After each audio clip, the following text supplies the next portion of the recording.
Most of these people have been in and out of jail. How did you say? That's remarkable. It's so nice to see you. Will you please do me a favor?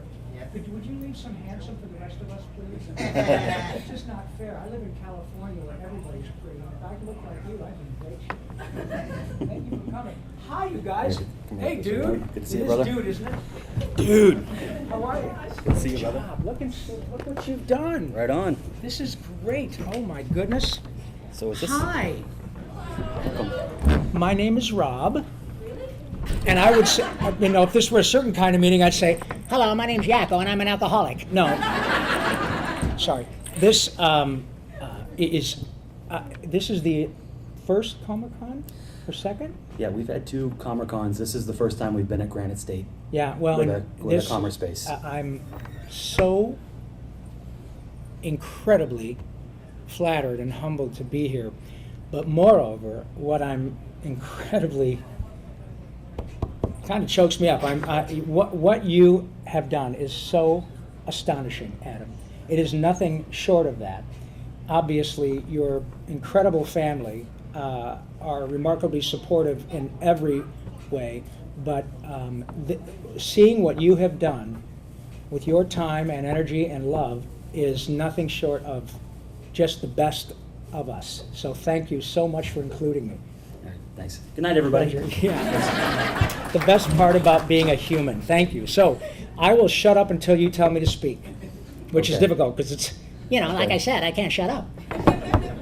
So what are we doing here? Are we doing? Oh, that's right. People were sending questions in, right? Yeah, I got a few things from folks, and then we'll, we'll have some folks here ask some questions. Great. Because I am woefully ill-prepared.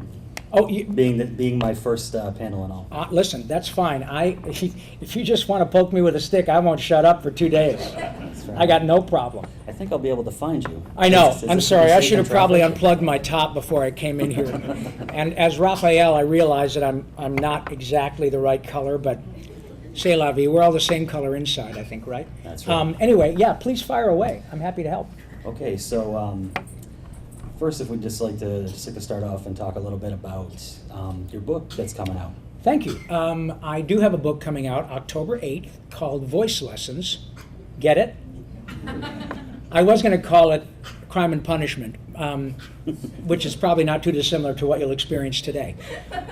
No, I am incredibly fortunate, and thank you for asking. It's coming out October 8th. I had been asked by fans years ago if I would ever consider writing a book, and while I certainly appreciated and accepted the compliment in the spirit in which it was given, I thought the last thing the world needs is another Hollywood bio, especially from someone who's not a movie star. You know what I mean? And look, it's not false modesty. I'm good at my job, but the characters are famous, and I'm fine with that. I don't draw them, and I don't write them. But it's the characters who rightfully gain all the fame. However, a couple years ago, I had a bout with throat cancer, and I'm fine. But the experience left me with, I think, an important story. And the story is not so much about me. We all, sadly, know someone who has either been touched or been killed or is currently struggling with cancer. Perhaps people right now in this room. So that's sadly, not a big deal. It's ubiquitous. It's not unusual.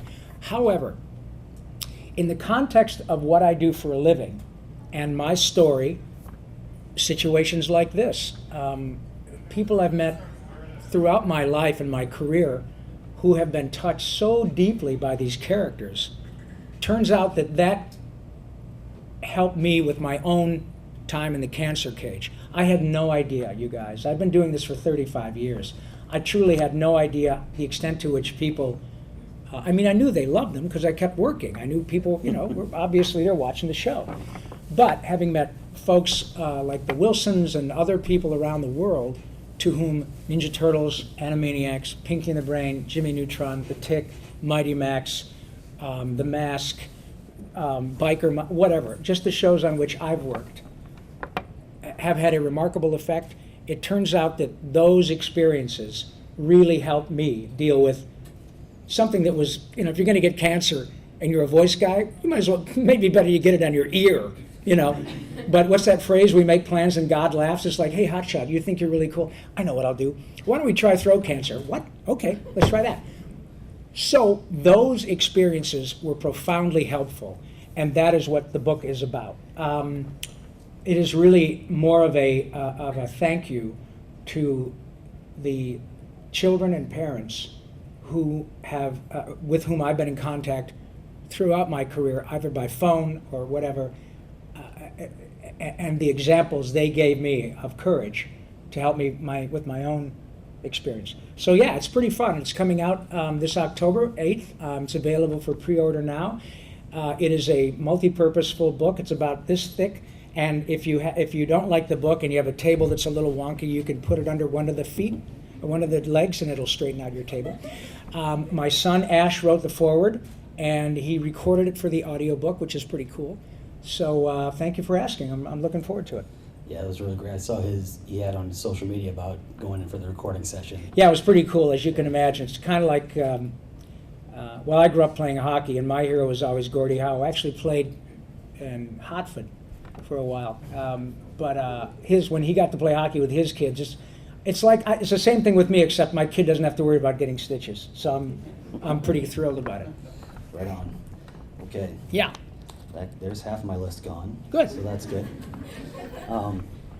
So I think people might be interested in kind of how you came into the business in the first place. I know you've got your own biographer online. Yeah. A young man named Dino. Yes, thank you so much. He has a wonderful radio show. He does. Who is also he's autistic. Yes. And I'm so proud of what Dino has accomplished. Utterly unfettered joy. And let's see, in a crude parlance, I'd use a cruder word, but I won't say it. He has cojones that he's utterly fearless. Mm-hmm. I have had so many people who come up to me and say, Rob, people I work with, people I've known for 30 years will say, dude, sorry, but who's Dino Sencia? Well, he's a sweet guy, because he just is relentless. Not in a negative way. Just like, hey, I'm a friend of Rob's, will you be a friend of mine too? Thousands. It's the coolest thing. So yeah, I have Dino who helps me online, and I do have, I guess you're right, he's an ostensible biographer, essentially.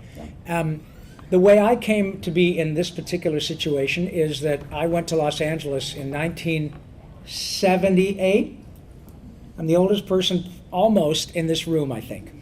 I was the entertainment at the Last Supper, so I've been around. In those days, I was Shecky of Arimathea. Jesus, what a party, but you'll get another way. I came to LA ostensibly to do live action, and that's what I was doing. A lot of on-camera commercials. In those days, the episodic televisions were MacGyver, St. Elsewhere, Hill Street Blues, and a lot of commercials. The opportunity came to audition for cartoons in the mid-'80s, the first of which I did were G.I. Joe and Transformers. How about that? Right on. Thank you. And it didn't take me long to go, wait a minute. This is the gig, man. Nobody cares what I look like.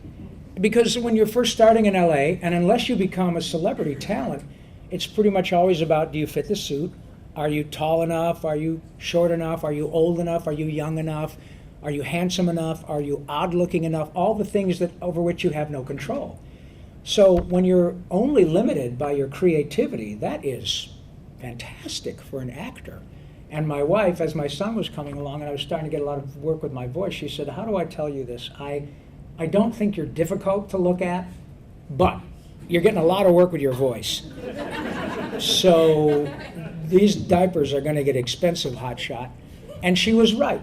She was absolutely right. And I'm grateful that not only did she encourage me to go down the voice road, but and now that I'm 63, I have been in LA, I've had my SAG card for 40 years, and now still no one cares what I look like. I still get hired for things that only limit me with respect to my talent and the kindness of those who hire me. And I will tell you that I don't have the experience of being a famous on-camera guy, but my anecdotal experience tells me that I think I've made more of an impact vis-a-vis these characters with my voice than I would have with my face. And so I'm really glad that I chose this version of showbiz. Right on. So are the rest of us, I'm sure. Thank you, thank you. And I will say, as far as being like Hollywood famous, I always go back to when people ask me about, voice actors, why are you so interested? Because that's kind of how I came to meet you. Yeah. I'm one of those kids that before I had VHS tape, I would try to read the credits as they would scroll by at Wow. speed. Anybody remember that? Yeah. It's the animation credits are Frank Welker. Yes. Rob Paulsen. Yeah. Billy West. Yes. Yeah. Marshall LaMarche. Yeah. And because I was very interested in who was doing. Thank you. And I was the voices. same way, because when I was a kid, there were only a handful of actors that did them all, because, of course, Mr. Blank did them all at Warner Brothers. So there's Mel Blanc. Right. Oh, And then, Dawes Butler there. yeah, right. And then, June Foray and blah. Yeah. But so I would, same thing. And it doesn't take long to kind of know who the usual suspects are. But when I started doing them, there were lots of people who sort of came online with me. Greg Berger, Charlie Adler, Clancy Brown, Tom Kenny, all of us.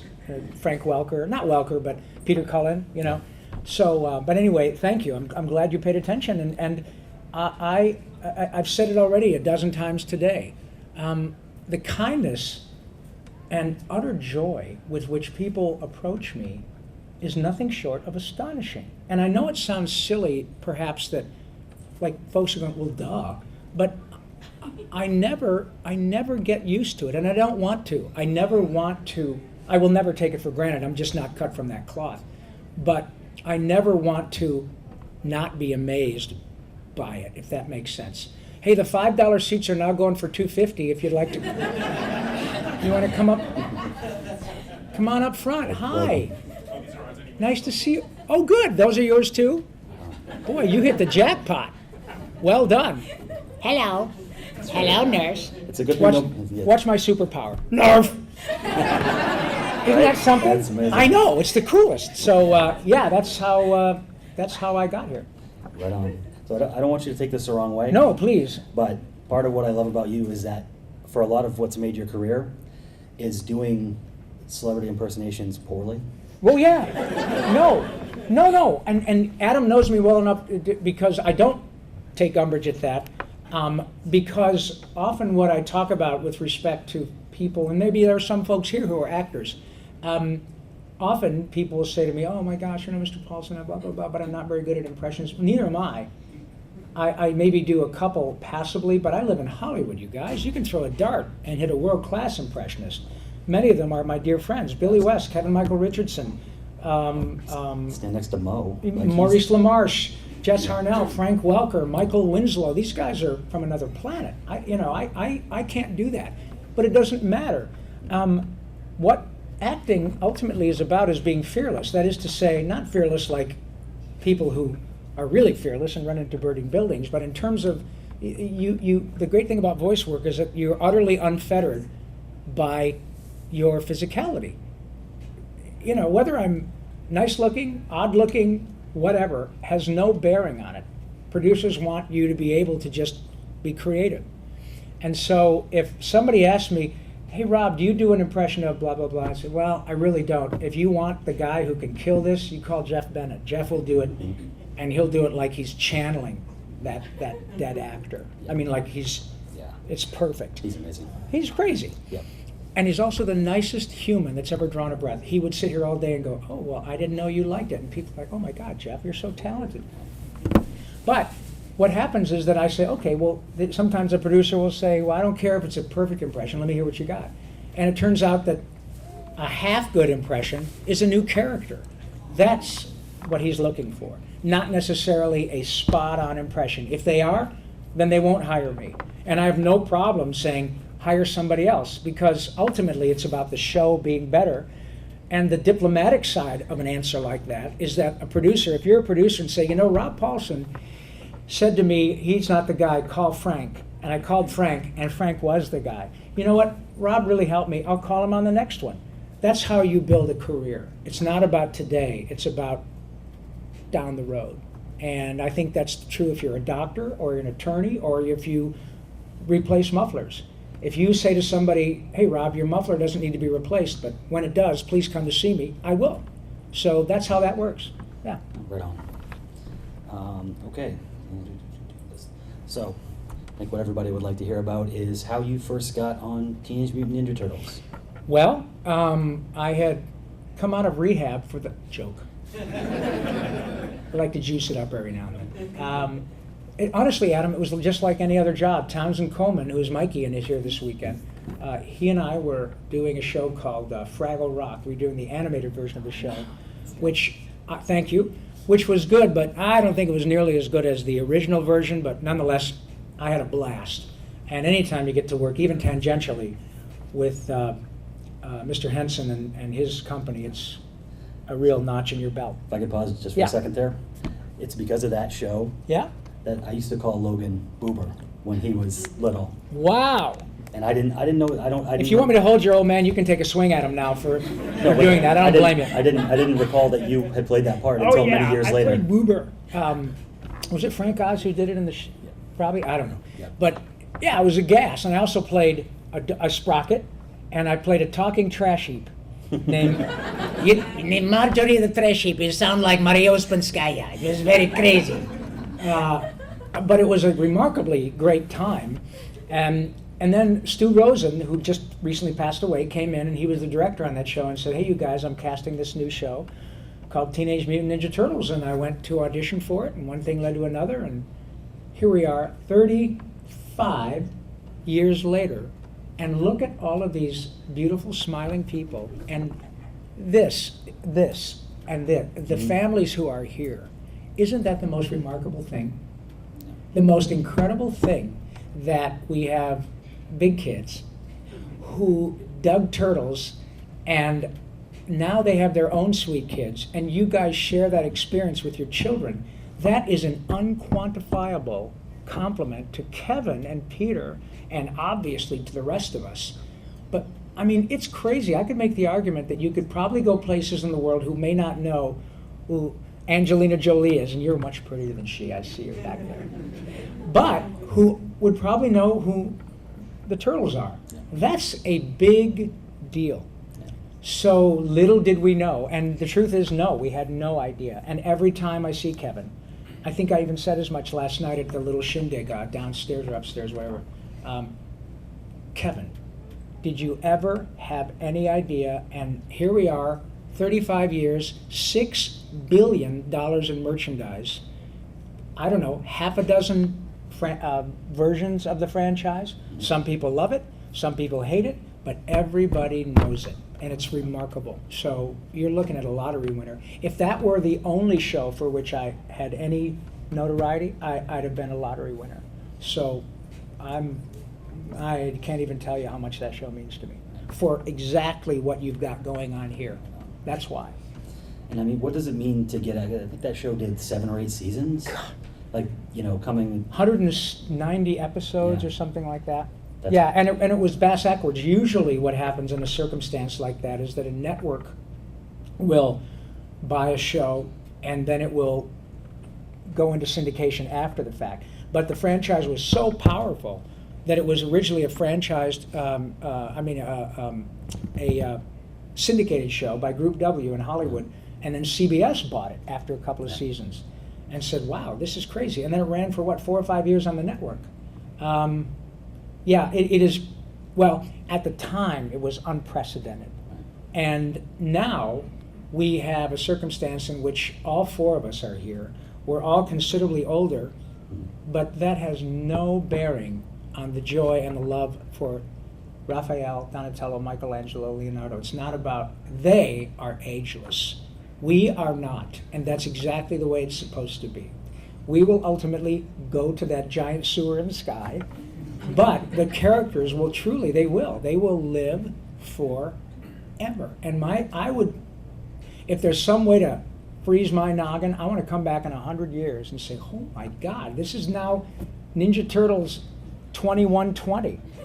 And it'll still be as big, and many of the folks here will be gone, but their great-grandchildren will be loving it. That's remarkable, you guys. It's crazy. Yeah, I mean, I marvel at that because I was a fan of the comics when I was a kid.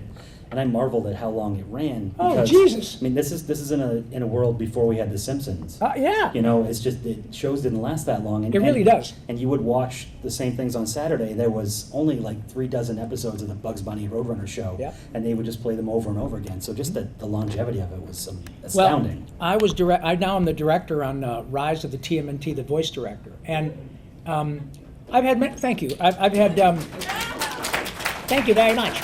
I've had people come up and say, that's so sweet that people apologize before they tell me they don't like something, as though I'm going to say, well, screw you. Oh, it's fine. That's what maybe art might be art is what Kevin and Peter did. I'm just an actor, but people like you, that's the whole idea. This is showbiz, man. You have a right to change the channel. You don't need to apologize.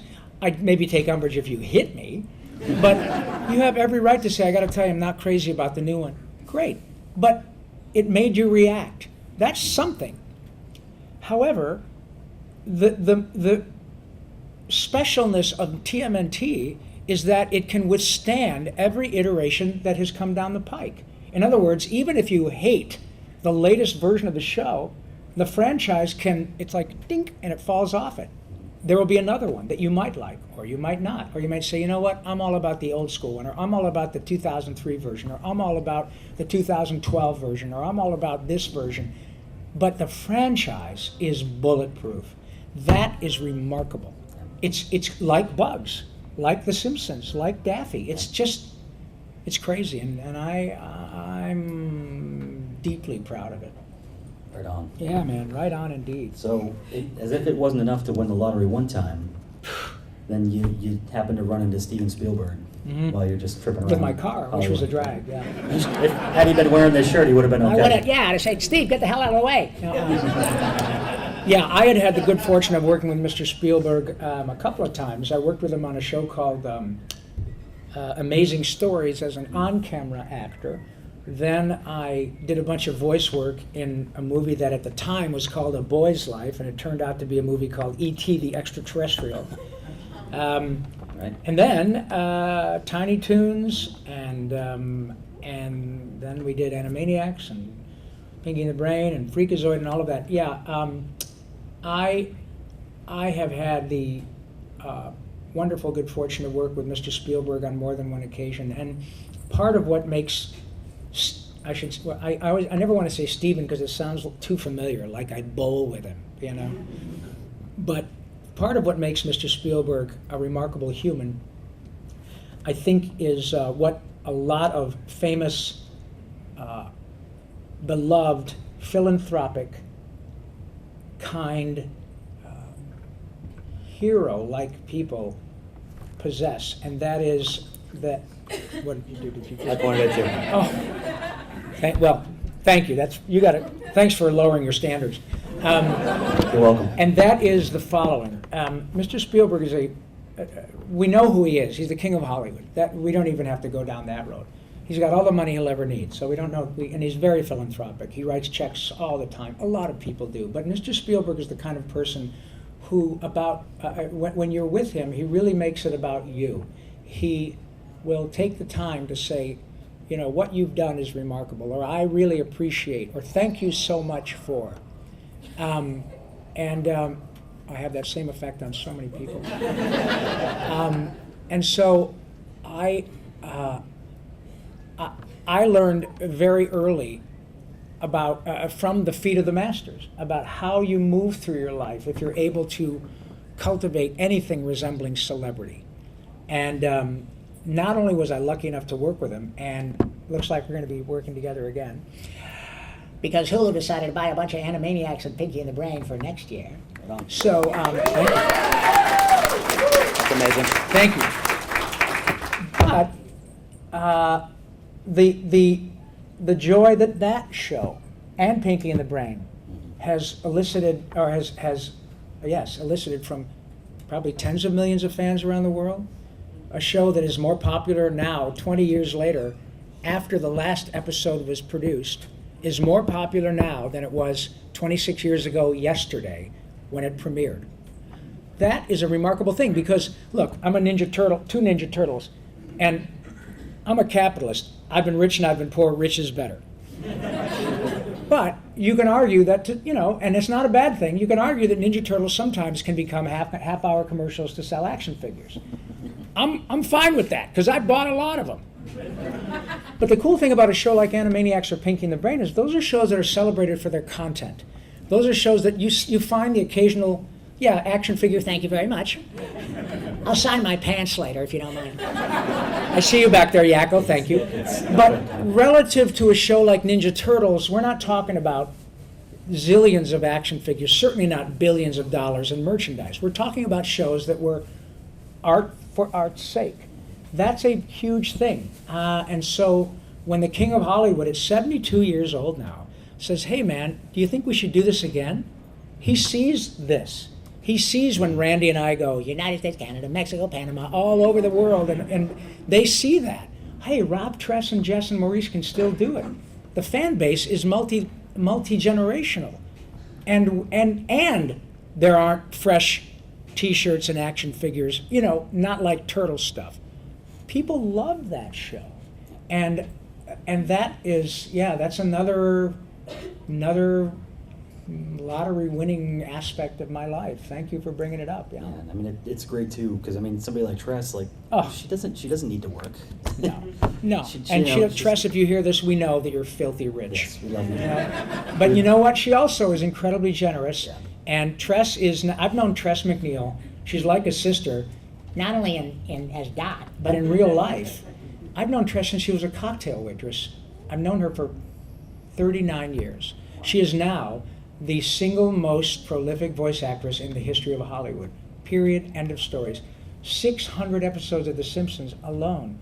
Dot, Babs, Daisy Duck, Crazy Cat Lady, Mom on Future. I mean, forget it. Her IMDb is like the Manhattan phone book. But again, she's been with me to a number of these events, and she was very loath to come, not because she didn't want to, because she thought that she would get here and people would not know who she was, and she didn't want to be embarrassed. She doesn't need the money. And I said, Tress, it's not about the money. It's about coming here and people wanting to see you and meet you and tell them how much you mean to them. And she didn't believe it. Finally, I got her out of her Beverly Hills crib, and we got on a plane, and I remember clearly bringing her to whatever event it was and looking at her, and she kept looking at me with tears in her eyes going, my God, look at her. Line was out the door. And she didn't get it, just like I didn't until we did this. So it's a big deal to us. Yeah. We do not take any of this for granted. None of us. Yeah, and that's, I can speak to that too, across the board. Like all of your contemporaries that I've met, they're the greatest. I think Adam, because it's not about how you look. It's about the joy that these characters bring to people. And if I can touch on it, because look, I know why we have Comicon. A, because of Adam and his beautiful wives and their families' courage and commitment to this. But I have my oldest nephew is on the spectrum, and I have seen what my sweet sister Shelley and her husband Dave and Andrew's brothers have done to help Andrew live his life. And when Adam said to me a couple of years ago, what do you think about this idea? Of course I said, well, God, what do I think about it? I think, yeah, go for it. And you know what? All I did was say, go for it. I did nothing else. Adam and his family did all this. But what the best part of these events is the utter inclusivity that we see at every single one of them. I'm a sports geek. I love hockey, love football, right?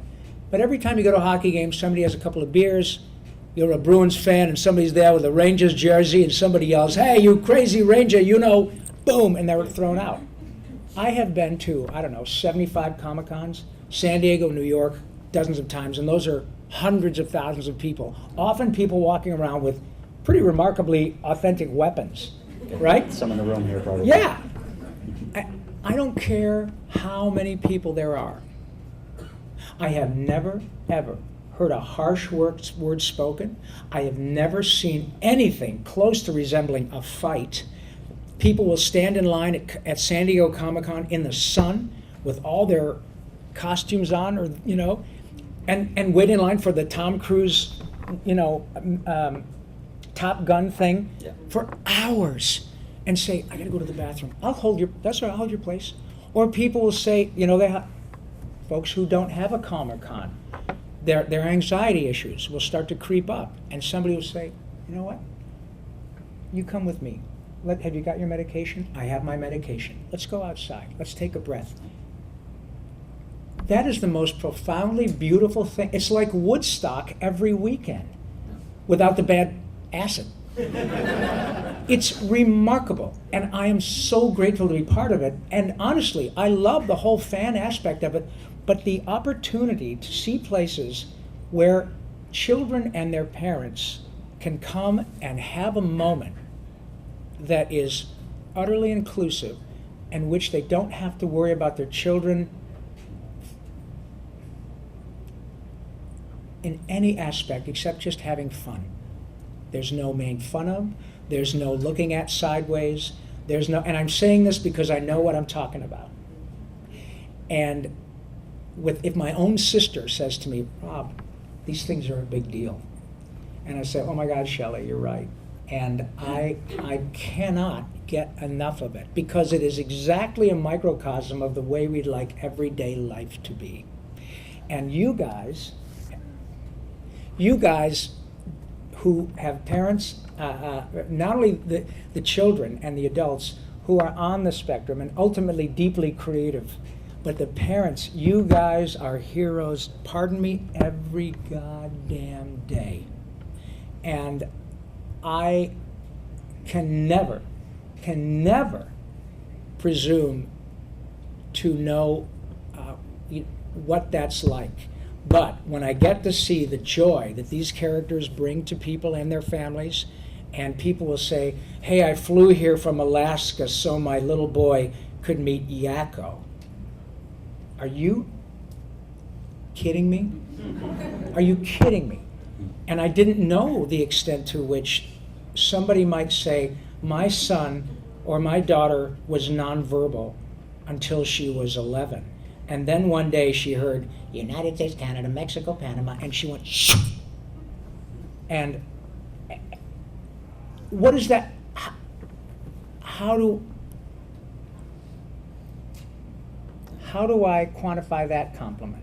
So not only do I get to have that incredible example of, talk about profiles and courage, I get that. Then I get to go back to LA and I say, "You guys, yeah, this is how we make our living, but you have no idea. You have no idea how important these characters are. It's way more than a paycheck. It's way more than an action figure. It's way more than a rating point." And people say thank you to me. Oh, forgive me. This is not false modesty, but we are the ones who should say thank you, because it is an aspect of our work that is so important and will live on. It doesn't end when we die.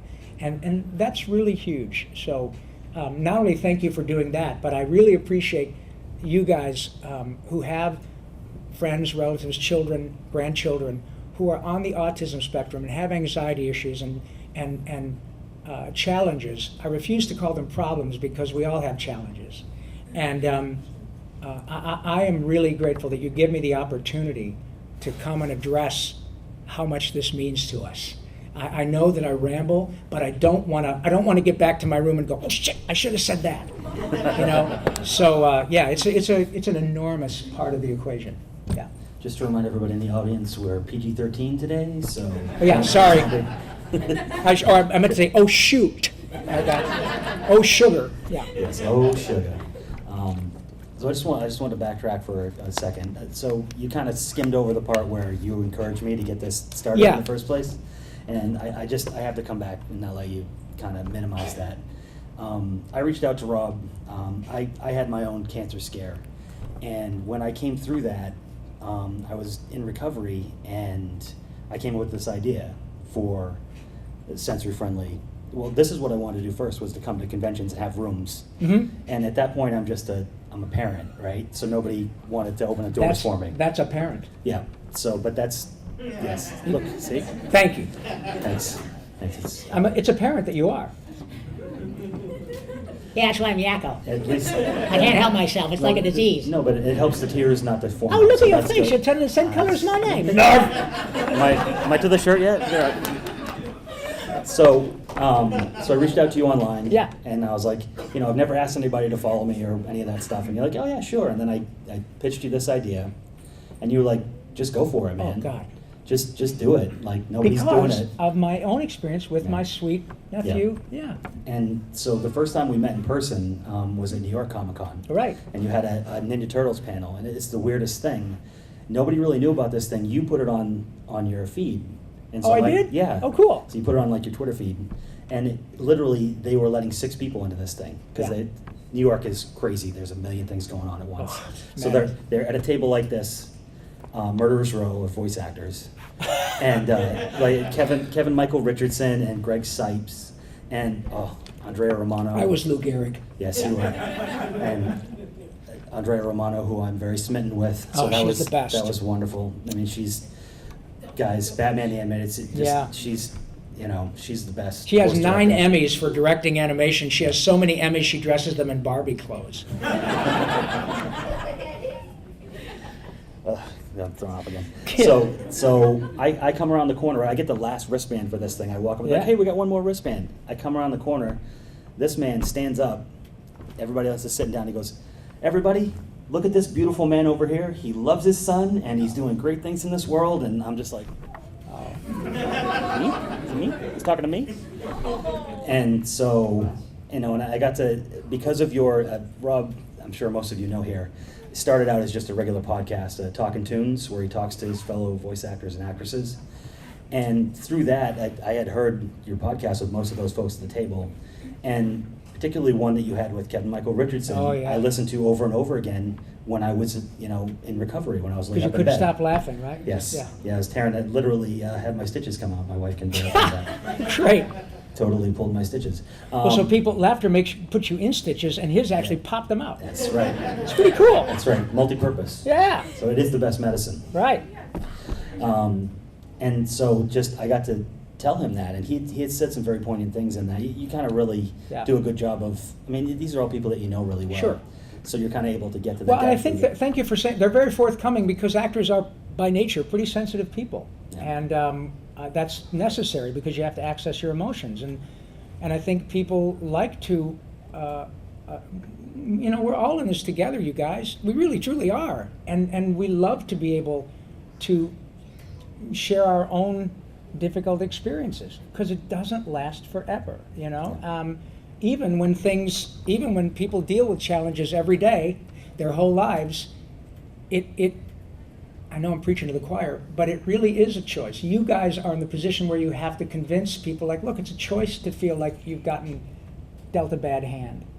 And if you choose to feel like that, it just is. It's not a question of blame. It's a question of getting up. And so thank you for that. Well, then I like what you talked about. You kind of pulled Tress out Yeah. of her shell to get out here. I mean, I'm trying to. Yeah, there's been several people that I've gone to that was like their first con experience. It's the same thing. Yeah. They're just like, we didn't know you guys even knew who we were. Oh, totally. Because as you can imagine, it's a pretty anonymous profession. Yeah. It's changing as a result of nice people like Adam and people who have us on their podcasts, and I do more TV and stuff. And the book has generated actually surprisingly a fair amount of interest. But the glorious experience is that once people find out who any of us are, all they do is smile. There is zero downside, zero. And I've been in the room with Billy West when people find out that he's Philip J. Fry, and they start to shake and cry, and Billy will put his arms around him and say, oh my God, it's, I hope you're, oh no, you just have no idea.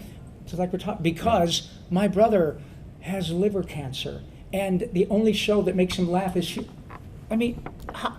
that stuff happens all the time.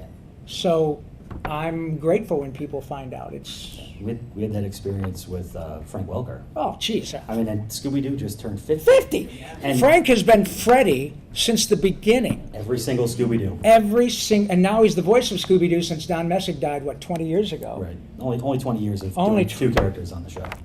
Yeah, and that show, 50 years, Right. right? I don't know, it's Talk crazy. about it's like Ninja Turtles. It's Yeah. ubiquitous. You know, they just Yeah. keep rebooting it and everybody loves it. No kidding, man. Okay, let's see. I did have a couple of. So, if you wanted to, I mean, we've talked a little bit about my nonprofit.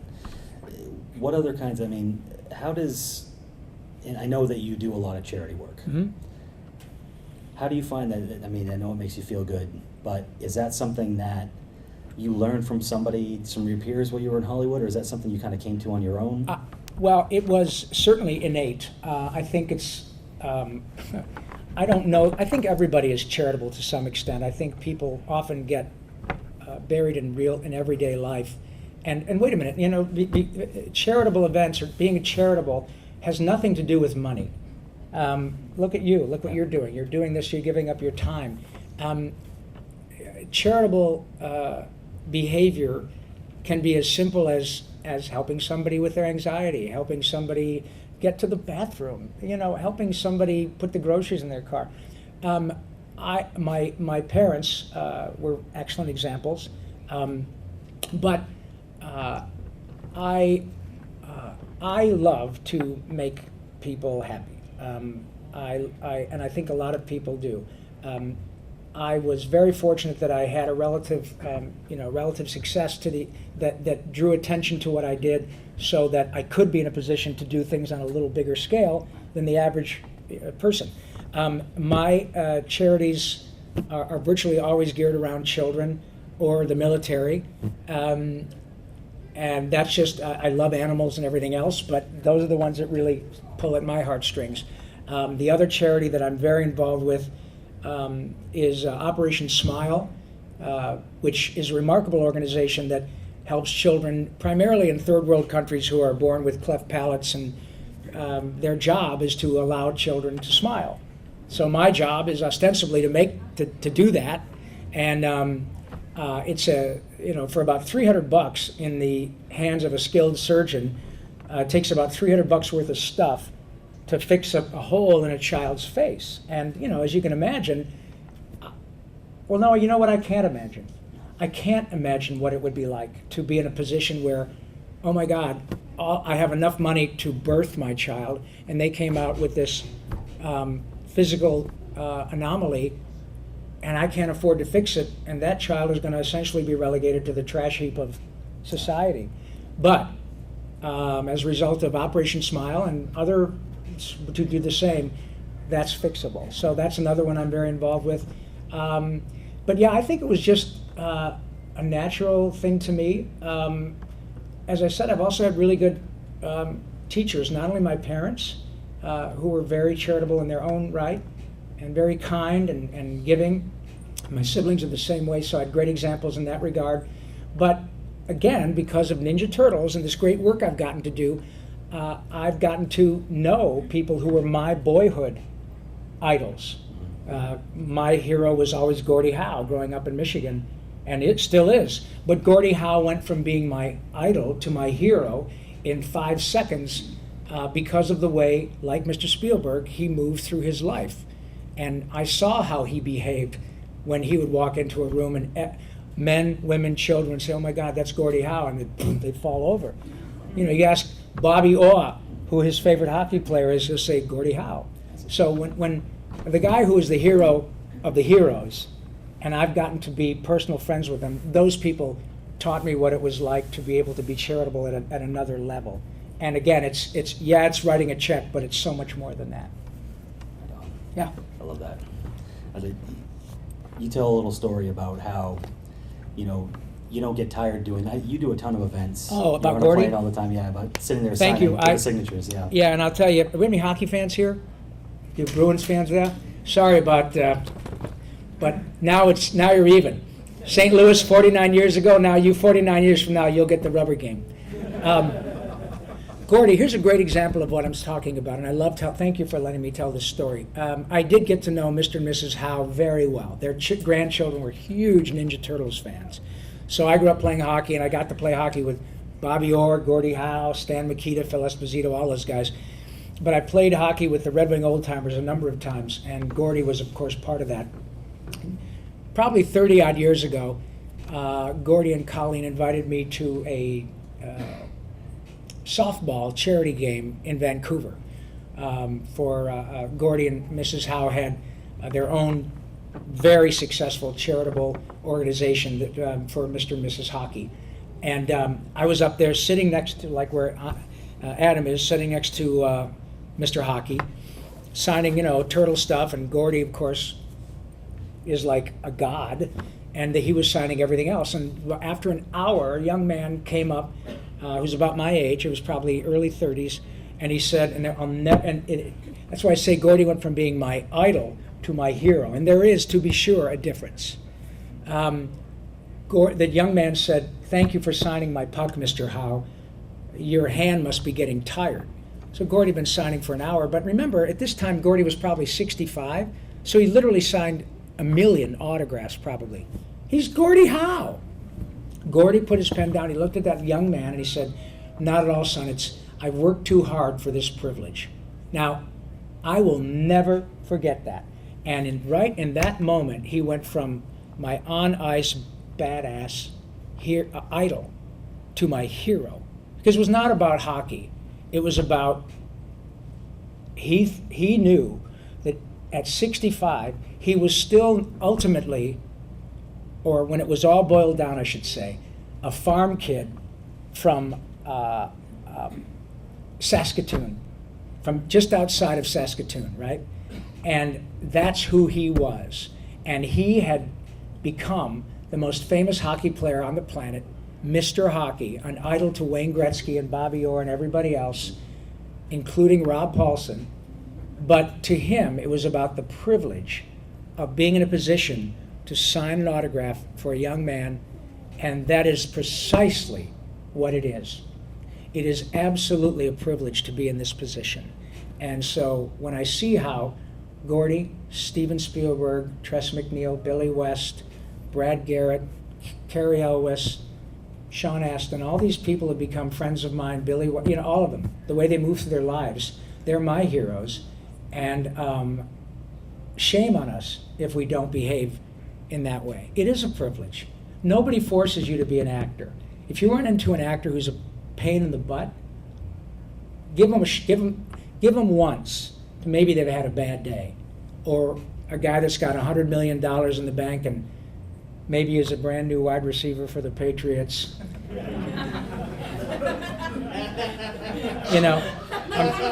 I'm keeping my fingers crossed that he, right. I knew that was coming. But you give them one shot at maybe having a bad day. But if they do it all the time, shame on them. There is nothing that should make it difficult for anybody who has $100 million in the bank and gets played for doing something they would do for free. Don't get me wrong. I don't walk out the door and have 1 million people surrounding me. That's a different circumstance. And if it's intrusive and it can be bothersome to your children and your family, I get that. Tom Brady gets it, right? Yeah. Wayne Gretzky gets it. Bobby Orr gets it. I get it. And it is absolutely a privilege to be in this position. So thank you very much for letting me express that. And that seems like it's the part of the beauty of what you do as well. It is. Is that you can just fill rooms once people know that you're going to be there. Yes, and that's the thing. I do have to preface that by saying, look, I don't know what it's like to be Brad Pitt or Tom Cruise. That's a different animal. And so what you do is you do like Tiger did, or you say, I want to protect my children. I mean, his own dalliances notwithstanding, but with respect to his children, there are ways that you move through your life, because you know that if you go into the lobby of the hotel and you're Brad Pitt, it's going to be a problem for everybody, not just for you. But when he's in a position where he's supposed to smile and be gracious, he is. When people who are in that position and they're not, And I go, wait a minute, what's your story? Then you know what? Don't take the $100 million. Or if you're going to show up at Granite City Comicon and you're going, oh my God, all right, yes, then don't come. Right. Nobody held a gun to my head to be. I'm sorry that I'm getting. I got no patience with that because it's so silly. Yeah. You know. But by and large, the people who do what we do are great because we don't experience that in real life. Sometimes it gets a little bit nutty, but never dangerous. Right. And so anyway, I don't have any patience for bad behavior. Let's just put it that way. I appreciate your passion. My about it. pleasure. So one last, we're getting kind of close to the end here. Yeah. So what I did want to ask you about is, the nonprofit is called Compassion because Compassion. we want people to be able to have the passion about Right. The things. Compassion. That they love. Compassion. I know. You were born at night, but not last night, huh? That's fair enough. Fair enough. I would have a lot more hair if I were. Yeah. So that'd be nice. So I'd like to ask you a little bit just about what your passions are in life. Aside from, this is your work. I know you love it. I know that you also, kind of started from a place of music. I did. I am a singer. I was a singer first before I became an actor. Music to me is like air. It's like comedy. One of the things I love about music is I live in a time now where I'm old enough to have experienced sort of rudimentary recording and playback stuff from the time I was a kid. Well, now, as an older person, I can listen to very sophisticated digital audio playback with world-class hearing devices and hear nuances in music that I never heard. Right. Things that the producers put into a song. I'm like to say I'm a relatively hip congregant in the Church of Donald Fagen. I'm a big Steely Dan fan. Here's a guy who's been writing songs and music and arrangements for 50 years at a high level. And I'll hear things from the mid-'70s or from the late '60s, or I love classical music, so I'll hear nuances because I don't have the score in front of me, but I'll hear a nuance to something that was recorded 50, 60 years ago, and I can hear it now because I have something I can hold in my pocket. Right. That I'll listen and go, oh my God, I never heard that oboe in this particular passage of this piece by Shostakovich. I know that that's a pretty deep dive, but that's what I love about music, right? So that's why I love it, because it is like, if I can make this crazy connection, it is like any art that connects with a person at a deep level, and it can be cartoons. You'll hear things that you kind of go, oh my God, I didn't get that cultural reference when I was 8 years old, but now at 25 I do. And I am going back and hearing things. I'm a big, I love opera, and Luciano Pavarotti, Ron Howard is doing a movie about Luciano Pavarotti. And I was watching this thing on the plane that was Pavarotti visited China and did a concert there. And so I was watching this on the plane, and I've heard him sing these songs 100 times, and I was moved to tears hearing the same passage again from Nessun Dorma, la la la la la la la la la la la la la la. Right? They go la la la la la la, and he hits this note that's impossible. Yeah, He does it every night, and all it does is make me go, oh my God, I'm not in a bad mood. I'm not sad. I'm happy. But it's the power of that note and that performance, that music that hits me on a level in my soul that I don't know is there until I hear it. And it's not just him. It could be Paul McCartney. It could be Ella Fitzgerald, right? It could be the Beatles, whatever. And that's what I love about music, because it really, when I had my cancer experience, and the radiation is pretty brutal, especially on your throat for obvious reasons, and there were certain notes that I couldn't hit anymore. It didn't, it wasn't the end of the world. It was a little depressing, but so what? I'm alive and I can still do my job. But about a year, and it's in my book, a year after my treatment, I was sitting home one day by myself working on my computer and listening to Kenny Loggins and singing along, and all of a sudden I was hitting this note, and I got tearful because it was really important to me. And it was about the music. It wasn't about whether or not it was going to change anybody else's life, it was like, oh my God, thank you so much. Because it really is deep. And whether it's reading, whether it's fandom, whether it's Ninja Turtles, whether it's Mahler, whether it's, your favorite, whether it's Weezer or Carl Weezer. I don't know if it's that or the band Weezer. I don't care. As long as you finish that croissant. Look what happens. Look what happens. And that's what my passion is. In terms of passion that have nothing to do with music and performing and all that, cars, I'm a total gearhead, cars and motorcycles. I love going fast. I love, that's one of those things I say, I've been poor, rich is better, because that means I can buy fancy cars. And sports, I still love hockey.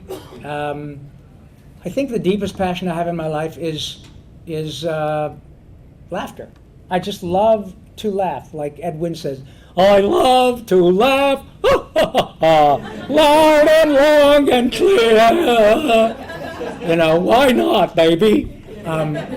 Because, as I say at the end of all my podcasts, laughter is the best medicine. The cool thing is you can't OD and the refills are free, and I believe that because it's unlimited. It costs you nothing. Ultimately, often, it's contagious.